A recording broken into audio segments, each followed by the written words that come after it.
Welcome to டியூஸ். So நான் வந்து உங்களுக்காக கொண்டு வந்திருக்கிறது என்ன அப்படின்னு பார்த்தீங்கன்னா, ஒரு செமையான தரமான ஒரு சீரீஸ் 1899. ஸோ இந்த சீரீஸ் வந்து க்ரியேட் பண்ணது யார் அப்படின்னா, நான் டார்க் சீரீஸ் பார்த்துருப்பீங்களா, ஸோ அந்த சீரீஸை க்ரியேட் பண்ணவங்க தான் இந்த 1899 சீரீஸுமே க்ரியேட் பண்ணது. ஸோ இந்த சீரீஸ் வந்து நெட்ஃப்ளிக்ஸில் வந்து அவைலபிளாகவே வந்து இருக்குது. ஸோ இந்த 1899 சீரீஸ் எபிசோட் 1 என்ன நடந்தது அப்படிங்கிறத பற்றி தான் பார்க்க போகிறோம். வாங்க வீடியோக்குள்ளே போகலாம். ஸோ ஓப்பனிங்லேயே வந்து பார்த்திங்கன்னா, இந்த மைண்ட் அதுக்கப்புறம் சி, அதாவது கடல், இந்த ரெண்டுத்துக்குமான ஒரு ரிலேஷன் ஆர் சிமிலர் திங்ஸ் என்ன அப்படிங்கிறத பற்றி பேசிகிட்டே வந்து வராங்க. ஸோ அப்படியே கடலை காட்டுறாங்க, அப்புறம் ஒரு ஐலாண்டை காட்டுறாங்க, அப்புறம் ஒரு பெரிய ஷிப்பை காட்டுறாங்க. ஸோ இந்த ஷிப் வந்து பார்த்திங்கன்னா ஒரு ஸ்ட்ரீம் ஷிப், அதாவது இந்த கரி இருக்குல்ல, ஸோ அதால் ஓடக்கூடிய ஒரு ஷிப்பை வந்து காட்டுறாங்க. அதுக்கப்புறம் அந்த கடல்லையே வந்து பார்த்திங்கன்னா ஒரு பெரிய சுழல் மாதிரி உருவாகி அது கரெக்டாக வந்து ஒரு ரூம்குள்ளே போகுது. அந்த ரூமில் வந்து பார்த்திங்கன்னா ஒரு பொண்ணு வந்து ஓடி வருது. அங்கே வந்து ஒரு ஆளும் வரான், ஃபாதர், அதாவது இந்த பொண்ணோட அப்பா. ஸோ அந்த பொண்ணுக்கு வந்து என்னென்னா, என்னோடய பிரதருக்கு என்னாச்சு, அவன் வந்து இந்த ஒரு ஷிப், அந்த ஷிப் பேர் வந்து பார்த்திங்கன்னா இந்த ப்ரோமித்தீஷஸ். ஸோ அப்படிங்கிற ஒரு ஷிப்பில் தான் வந்து அவன் அண்ணன் இருந்திருக்கான். ஸோ அவங்க அண்ணனுக்கு என்னாச்சு, பிரதருக்கு என்னாச்சு, ஸோ என்னோடய மெமரிஸ் வந்து எங்கே போச்சு, என்னால் எதுவுமே ஏன் ரிமெம்பர் பண்ண முடியலன்னு சொல்லிட்டு கேட்குறாங்க. ஸோ அப்போ தான் பார்த்தா இது எல்லாமே வந்து வெறும் கனவு மட்டும்தான். ஸோ அந்த பொண்ணு வந்து எந்திரிச்செல்லாம் பார்க்கும்போது கையில் வந்து பயங்கர காயம், அதாவது கையில் வந்து இந்த கயிறு கட்டினா அதோட அச்சுகள் இருக்கும்ல, ஸோ அந்த மாதிரியான காயங்கள் எல்லாமே வந்து அவள் கையிலையுமே வந்துருக்கு. அவகிட்ட ஒரு லெட்டருமே வந்து வச்சுருக்கா. ஸோ அந்த லெட்டர் வந்து அவனோட பிரதர்கிட்டேருந்து வந்தது. அந்த பிரதர் பேர் வந்து ஹென்றி. ஸோ நியூயார்க்கில் போகும்போது, நியூயார்க் போனதுக்கப்புறம் ஏதோ ஒரு விஷயம் நடந்திருக்கு போல். அது மட்டும் இல்லாமல் யாரையும் நம்பாத அப்படின்னு சொல்லிட்டு அவன் பிரதர் வந்து அந்த லெட்டரில் வந்து மென்ஷன் பண்ணியிருக்காப்புல. ஸோ இப்போது இந்த பொண்ணு யார் அப்படிங்கிறத வந்து இன்ட்ரடியூஸ் பண்ணுறாங்க. ஸோ இந்த பொண்ணு பேர் வந்து பார்த்திங்கன்னா மோரா ஃப்ராங்க்லின். ஸோ இப்போ அவள் இருக்கிறது வந்து என்ன டேட் அப்படின்னா 19th October 1899 ஒரு ஷிப்பில் தான் வந்து இருக்கா.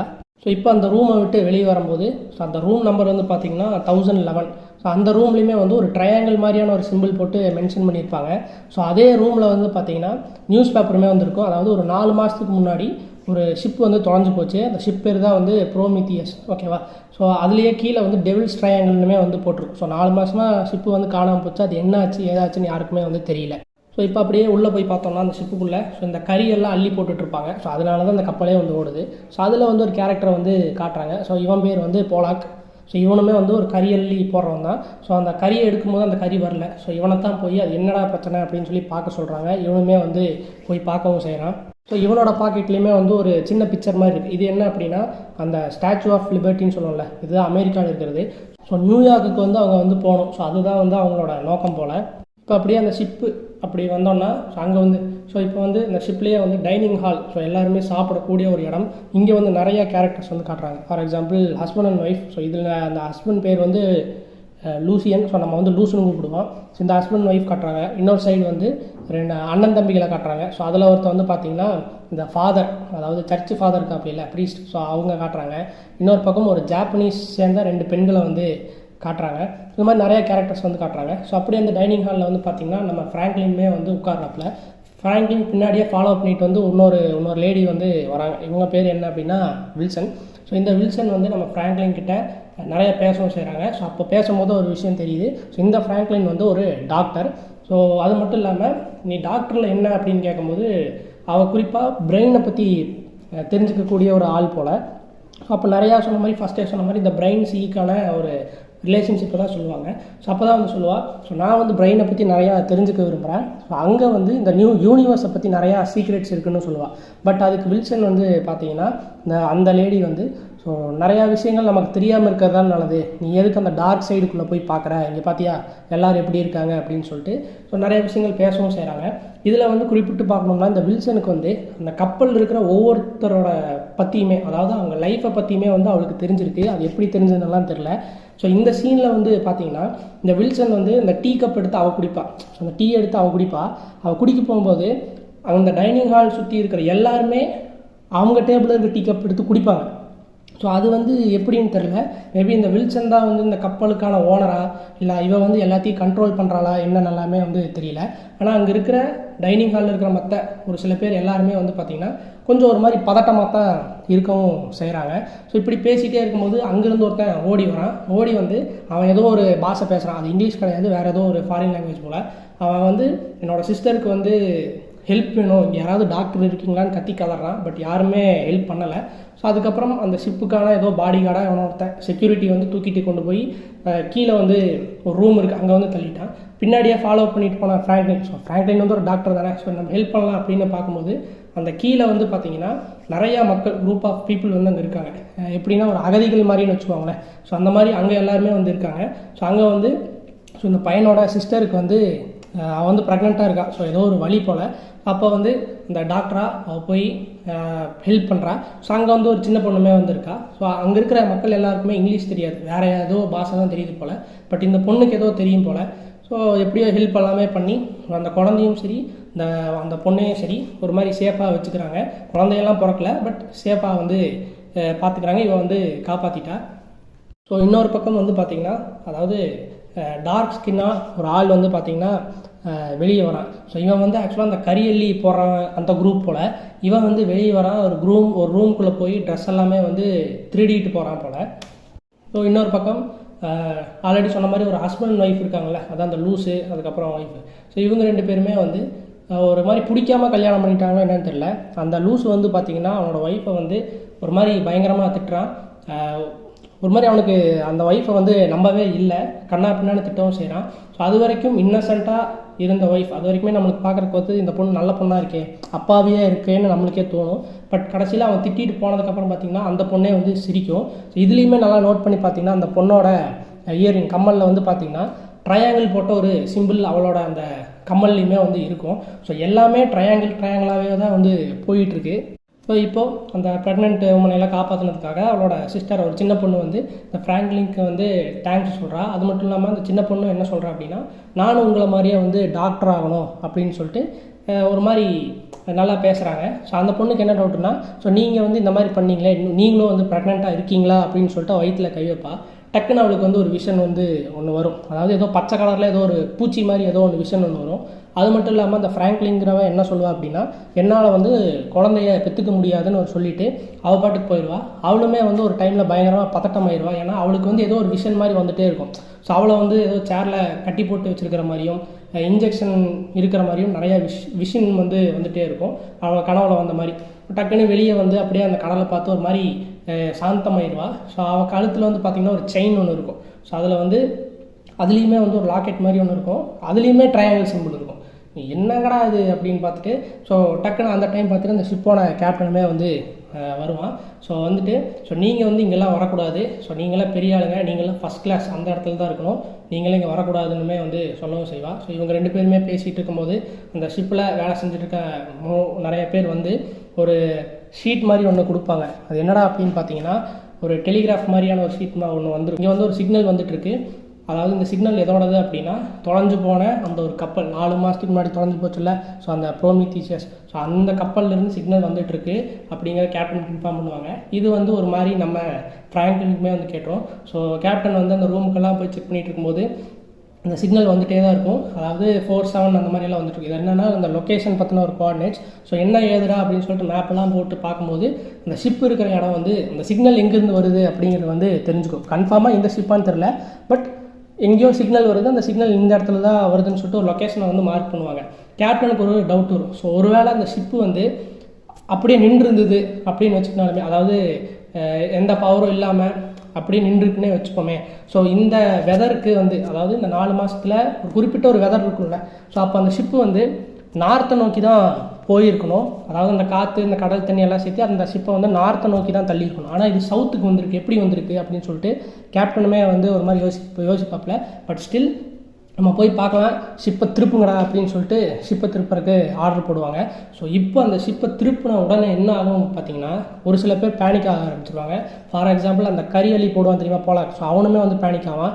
எதுக்கு ஷிப்பை திருப்புறாங்க, நம்ம எதுக்கு அங்கேயே போகணும் அப்படின்னு சொல்லுவாங்க. அது பக்கம் இந்த ப்ரீஸ்ட் அதுக்கப்புறம் பிரதர் இருப்பாங்களே, ஸோ இவங்க 2 பேரும் ஏதோ பேசிகிட்டு இருப்பாங்க. ஸோ அப்போது அந்த ஷிப்பை வந்து திரும்புறதை பார்த்துட்டு இவங்க 2 பேருமே பயங்கர பேனிக் ஆகிடுவாங்க. நம்ம என்னடா வந்த இடத்துக்கே திரும்ப போகிறோமா, போகக்கூடாதே அப்படின்னு சொல்லிட்டு. ஸோ அதுக்கப்புறம் அந்த அகதிகளில் வந்து பார்த்திங்கன்னா சின்ன பொண்ணு, அந்த ப்ரெக்னென்ட் பொண்ணு இருக்குல்ல, ஸோ அந்த ப்ரெக்னென்ட் பொண்ணு பேர் வந்து டவ். ஸோ இவங்க 2 பேருமே வந்து பேசிப்பாங்க. என்னென்னா அந்த ஷிப்பு திரும்புகிறாங்கன்னு சொல்லும்போது இவங்க 2 பேருக்குமே வந்து ஒரு பயம் மாதிரி வரும். என்ன நம்ம திரும்ப வந்த இடத்துக்கே போகிறோமா, அப்படி போகக்கூடாது அப்படின்னு சொல்லிட்டு. ஸோ ஸோ எல்லாருக்குமே வந்து ஒரு மாதிரி பதட்டமாகும். ஸோ இன்னொரு பக்கம் நம்ம ஃப்ராங்க்லின் வந்து பார்த்திங்கன்னா திரும்ப அந்த லெட்டர் எடுத்து பார்ப்பா. அதாவது நியூயார்க்கு பற்றி தான் அது போட்டிருக்கோம், அதே இதில் ட்ரையாங்கிள் சிம்பிள் போட்டிருக்கோம், யாரையும் நம்பாத அப்படிங்கிற மாதிரி போட்டிருக்கோம். ஸோ அவளோட அந்த லெட்டருக்குள்ளேயே நல்லா கவனித்து பார்த்தீங்கன்னா அந்த டெலிகிராஃப் இருக்கும். அதாவது இந்த ஒரு கப்பல்லேருந்து சிக்னல் வருதுன்னு சொல்லிட்டு ஒரு டெலிகிராஃப் ஷீட் மாதிரி ஒன்று கொடுப்பார்ல, ஸோ அதே மாதிரியான ஒரு ரெசிப்ட் மாதிரியான ஒரு ஷீட் வந்து இவகிட்டையுமே வந்து இருக்குது. ஸோ இவன் என்ன பண்ணுவான் அப்படின்னு பார்த்தீங்கன்னா அந்த கேப்டனோட கேபினுக்கு வந்து போவான். ஸோ அந்த கேபினுக்குள்ளே போய் கேப்டன்கிட்ட கேட்கணும்னு சொல்லுவேன், எதுக்கு ஷிப்பை திருப்புறீங்க, நீங்கள் வந்து அந்த தொலைஞ்சு போன ஷிப்பர்ஸோட சிக்னல் கண்டுபிடிச்சிட்டிங்களாங்கிற மாதிரி. ஆமாம் அதெல்லாமே சொல்லிவிட்டு, ஸோ எதுக்காக திருப்புறீங்க, நான் நியூயார்க் போகணும்னு சொல்லும்போது அதெல்லாம் நான் வந்து சொல்லிக்கிறேன், நீ கிளம்பு, நானே அனௌன்ஸ்மெண்ட் பண்ணுறேன்னு. ஸோ அப்புறம் அவளை அப்படியே கிளப்பி விட்டு போட்டு அந்த ஒரு ட்ராவை திறந்து பார்த்தீங்கன்னா, ஸோ இவங்கிட்டையுமே நம்ம ஃப்ராங்க்லின் கிட்ட நம்ம ஹென்ரி கிட்டேருந்து வந்த லெட்டர் மாதிரி இவனுக்கு இந்த கேப்டனுக்கு யார்கிட்ட இருந்தோ வந்து ஒரு லெட்டர் வந்திருக்கும். ஸோ இதில் வந்து ஃபோட்டோ ஃப்ரேமில் வந்து பார்த்திங்கன்னா அவனோட ஃபேமிலியுமே வந்து இருக்கும். ஸோ மேபி அந்த தொலைஞ்சு போன கப்பலில் இவன் ஃபேமிலியும் தொலைஞ்சிருச்சா அப்படிங்கிறது தெரியல, பட் இங்கேயுமே வந்து ஒரு லெட்டர் இருக்குது. ஸோ இன்னொரு பக்கம் இந்த ரூம்ஸ் எல்லாமே வந்து இருக்குல்ல, ஸோ அந்த ரூமில் வந்து ஒரு ரூமுக்கு வந்து நம்ம வில்சன் அந்த லேடி வந்து வரப்போ, இது எந்த ரூம்னா அந்த ஜாப்பனீஸ் ஆளுங்க இருக்கிற ரூம். ஸோ அங்கே வந்து பார்த்தீங்கன்னா இவ கிட்டத்தட்ட ஆர்டர் போடுவாள், நான் வந்து உங்களை பேசக்கூடாதுன்னு சொல்லியிருக்கேன், நீங்கள் எப்படி பேசலாம், அவகிட்ட சொல்லி வை அப்படிங்கிற மாதிரி. ஸோ இவ என்ன அப்படிங்கிறதே தெரியல, இவ தான் எல்லாத்தையும் கண்ட்ரோல் பண்ணுறாளா. ஸோ இப்போ இந்த மேலே இருக்காங்களே இந்த ஃபஸ்ட்டு கிளாஸில் இருக்கிற மக்கள் யார், இந்த கீழே இருக்கிற இந்த அகதி மாதிரி இருக்கிற மக்கள் யார், ஸோ எல்லாருமே ஒரு மாதிரி டிஃப்ரெண்ட்டாக வந்து பிஹேவ் தான் பண்ணுறாங்க. அது ஏன் என்ன ஒன்றுமே வந்து புரியவும் செய்யலை.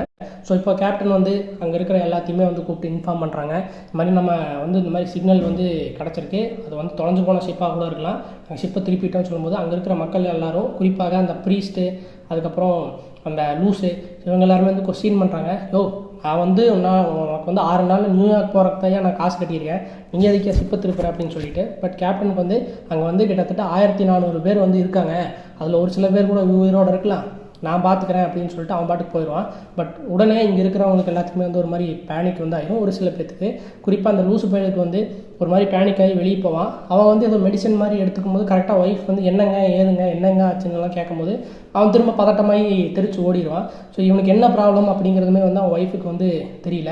அதாவது இதில் எல்லாத்துலேயுமே என்ன ஒரு விஷயம்னா, ஒரு சில பேர்த்துக்கு திரும்ப நம்ம வந்த இடத்துக்கு போயிடக்கூடாது அப்படின்னு மட்டும் ரொம்ப தெளிவாக வந்து இருக்காங்க, பயப்படவும் செய்கிறாங்க. ஆக்சுவலாக இந்த எபிசோடில் காட்டும் போதே இந்த ஷிப்பு வந்து ஒரு வழி, அதாவது பாதி வழியிலிருந்து ட்ராவல் ஆன மாதிரி தான் காட்டுவாங்க.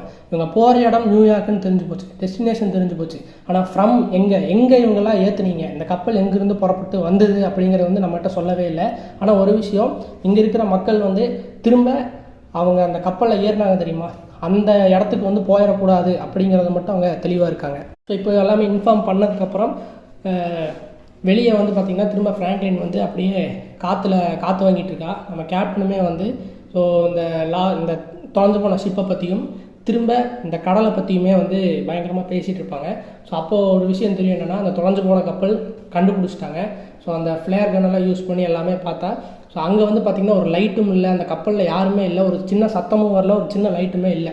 ஸோ கேப்டன் என்ன முடிவு பண்ணுறாருன்னா, ஸோ நம்ம போய் பார்க்கலாம் அப்படின்னு சொல்லிட்டு, ஸோ அவர் கூட சேர்ந்த ஒரு 2 பேரையும் கூட்டிகிட்டு, இந்த டாக்டர் ஃப்ராங்க்லினையும் கூட்டிகிட்டு, அந்த கப்பல்லே இருக்கிற ப்ரீஸ்ட், ஸோ இவர் வந்து கொஞ்சம் வந்தால் ஏதோ கொஞ்சம் தைரியமாக இருக்கும்ல அப்படிங்கிறக்கா அவரையும் கூட்டிகிட்டு போகிறக்கு ரெடி ஆகிறாங்க. ஸோ அதில் வந்து பார்த்திங்கன்னா ஒரு க்ரூ மெம்பர் வரமாட்டேன்னு சொல்லிட்டா பயத்தில். ஸோ அப்போ என்ன பண்ணுறாங்கன்னா, இந்த ஜெரோம் இருக்காங்களே, அப்புறம் இந்த போலாக், ஸோ இவங்க 2 பேர்த்தையுமே நீங்கள் 2 பேரும் என் கூட வாங்கன்னு சொல்லிட்டு ஒரு சின்ன படகுல தூக்கிட்டு அந்த கப்பலை நோக்கி வந்து போகவும் செய்கிறாங்க, மேலே ஏறவும் செய்கிறாங்க. ஸோ அங்கே எதுவுமே இல்லை, அங்கே ஒரு மக்களும் இல்லை, அதாவது ஒரு இறந்துருந்தாலும் கூட ஏதாவது டெட் பாடியாவது இருக்குமே, அதுவுமே இல்லை, ரொம்ப பாலடைஞ்ச பங்களா மாதிரி தான் அந்த ஷிப் எதுவுமே இருக்குது, ஒரு லைட்டும் கூட இல்லை. ஸோ அப்புறம் வந்து பார்த்திங்கன்னா இந்த ஷிப்பில் வந்து இந்த டெலிகிராஃப் வந்துகிட்டே இருக்குல்ல, சிக்னல் வந்துகிட்டே இருக்கும், அது வந்து நின்று போச்சு. அதே மாதிரி அந்த ப்ரோமித்தியஸ் அந்த கப்பலில் போய் பார்த்திங்கன்னா அந்த டெலிகிராஃபோட அந்த மிஷினை வந்து யாரோ அடித்து உடச்சிருக்காங்க. ஸோ இதெல்லாமே ஒரு பக்கம் போயிட்டுருக்கும்போது என்ன ஆகுது அப்படின்னு பார்த்திங்கன்னா, இந்த கப்பலில் வந்து கடல்லேருந்து இந்த கப்பலுக்கு வந்து ஒருத்தன் ஏறி வரான், பயங்கரமாக நனைஞ்சிருக்கான், ஏன்னா கடலில் குதிச்சிருக்கான்ல. சிவன் வந்து வரான். ஸோ இவன் எங்கேருந்து வந்தான்னு தெரியல, மேபி அந்த தொலைஞ்சு போன கப்பல்லேருந்து இவன் வந்திருக்கானா அப்படிங்கிறது தெரியல. ஸோ இவன் வந்து இந்த கப்பலுக்குள்ளே வந்துட்டான். இவங்க எல்லாருமே அந்த தொலைஞ்சு போன கப்பலுக்குள்ளே என்ன ஏதுன்னு தேடிட்டு இருக்கும்போது இந்த ஃப்ராங்க்லின் வந்து பார்த்திங்கன்னா ஒரு பச்சை கலர் பூச்சியை வந்து பார்க்குறான். இதுதான் வந்து அவன் விஷனில் வந்திருக்கும். அந்த பச்சை கலர் பூச்சியை ஃபாலோ பண்ணிகிட்டே அப்படியே போகும்போது ஒரு கபோர்ட்லேருந்து பயங்கரமாக சத்தம் கேட்குது. ஸோ எல்லாருமே பயங்கரமாக அலர்ட் ஆகி என்னடா எதுடா அப்படின்னு பார்க்கும்போது அதை திறந்து பார்த்தா ஒரு சின்ன பையன் அழகாக வந்து உட்காந்துக்கிட்டு இருக்கான். அதாவது அவன் தொலைஞ்சு போன கப்பலில் இருந்து அந்த பையன் இருக்கான் அப்படிங்கிறத நம்மளால் கண்டுபிடிக்க முடியாது, ஏன்னா அவ்வளோ அழகாக உட்காந்துருக்கான். ஸோ அவனுமே வந்து வரவும் செய்கிறான் வெளியே. ஸோ இன்னொரு பக்கம் அங்கே இருக்கிற இந்த பக்கம் இருக்கிற கப்பல்லேருந்து எல்லா மக்களுமே அந்த கப்பலையே வந்து பார்த்துக்கிட்டு இருக்காங்க, ஏதாவது நடந்துருமோ அப்படிங்கிற பயத்தில். ஸோ இவன் அதாவது இந்த கடல் தண்ணியிலேருந்து எந்திரிச்சு வந்தான் பார்த்தீங்களா ஒருத்தன். ஸோ அவன் வந்து இந்த ரூம் சைடுக்கு வந்து வரான். குறிப்பாக நம்ம ஃப்ராங்க்லின் ரூமுக்குமே வந்து போய் பார்க்குறான். அங்கே எதுவுமே இல்லை போல், காது வச்சு கேட்குறான், வந்துட்டான். இன்னொரு ரூம் அதாவது 1013 அப்படிங்கிற ஒரு ரூமுக்கு போகிறான். ஸோ அந்த ரூமுக்கு போயிட்டு அதாவது அவன் பாக்கெட்லேருந்து ஏதோ ஒன்று எடுக்கிறான். என்னடா அப்படின்னு பார்த்தீங்கன்னா அந்த பச்சை கலர் பூச்சி, அந்த நம்ம ஃப்ராங்க்லின் கனவுல அந்த பச்சை கலர் பூச்சி, அதுக்கப்புறம் அந்த தொலைஞ்சு போன கப்பலில் ஒரு பூச்சி இருந்ததில்ல அந்த பூச்சி, அதே பூச்சி வந்து இவங்கிட்ட இருக்குது, பாக்கெட்டுக்குள்ளே வச்சுருக்கான். ஸோ அந்த பூச்சியை கொண்டு போய் அந்த ரூம்குள்ளே விடுறான். ஸோ டக்குன்னு அந்த ரூம் திறக்குது. இவன் வந்து அந்த ரூம்குள்ளே போகவுமே வந்து செய்கிறான். இன்னொரு பக்கம் அந்த தொலைஞ்சு போன கப்பல்லேருந்து அந்த சின்ன பையன் வெளியே வரான். வெளியே வந்து நம்ம ஃப்ராங்க்லின் கிட்ட ஒரு கருப்பு கலரில் பார்த்தீங்கன்னா அந்த ட்ரையாங்கிள் நான் சொல்லிகிட்டே இருக்கேன்ல. ஸோ அந்த கப்பல் முழுக்க அந்த ரூம்லேருந்து அவள் போட்டிருக்க செயின்லேருந்து கம்மல்லேருந்து எல்லாத்துலேயுமே நியூஸ் பேப்பர் முதற்கொண்டு எல்லாத்துலேயுமே அந்த ட்ரையாங்கிள் சிம்பிளை வந்து மென்ஷன் பண்ணிகிட்டே வராங்க. ஸோ இவனுமே ட்ரையாங்கிள் இதில் வந்து பார்த்திங்கன்னா ஏதோ ஒரு மெட்டீரியலை கொண்டு போய் கருப்பு கலரில் ஏதோ ஒரு மெட்டீரியலை கொண்டு போய் அந்த ஃப்ராங்க்லின் கிட்ட கொடுக்குமே வந்து செய்கிறா. ஃப்ராங்க்லின் பார்க்குமே வந்து செய்கிறா. ஸோ அங்கே இருக்கிற கேப்டனுக்காகட்டும் இவளுக்காகட்டும் எல்லாத்துக்குமே பயங்கர ஒரு கன்ஃபியூஷன். ஸோ இதோட இந்த எபிசோட முடிக்கவும் செய்கிறாங்க. ஸோ அடுத்த எபிசோடில் என்ன நடந்தது அப்படிங்கிறத நெக்ஸ்ட் வீடியோவில் பார்ப்போம்.